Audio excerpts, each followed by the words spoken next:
மாத்திட்டாங்க. அதுக்கு அம்மோனியா இல்லாம தயாரிக்க முடியாது. அது என்ன நடந்ததுன்னா, அந்த கப்பல் 3 கிலோமீட்டருக்கு அங்கிருந்து அந்த குழாயில இருந்து கப்பல்ல வெளிநாட்டு கப்பல்ல அம்மோனியா வந்து இதுல உள்ள குழாய் வழியா கொண்டாந்து அந்த டேங்க்ல ஏற்றுறான். அது என்னன்னா, அது அந்த குழாய் வந்து தரமா இல்லை.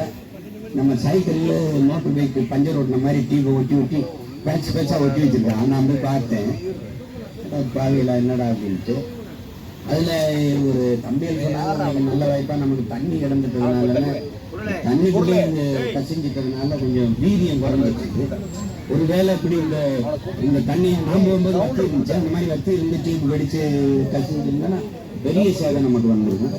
அப்ப அந்த 12,500 டன்னா அந்த 12,500 டன் அந்த கொள்ளலை வருது. இப்போ 4,000 டன் அதில் இருக்குது அம்மோனியா கசிது. இப்போ அது 2,000 தான் லீக் ஆயிருக்கு. 4,000 மொத்தமாக மொத்த சென்னையை முடிஞ்சிருக்கும். நம்ம மட்டும் இல்லை, எல்லாரும் கண்ண மூட வேண்டிய. அப்புறம்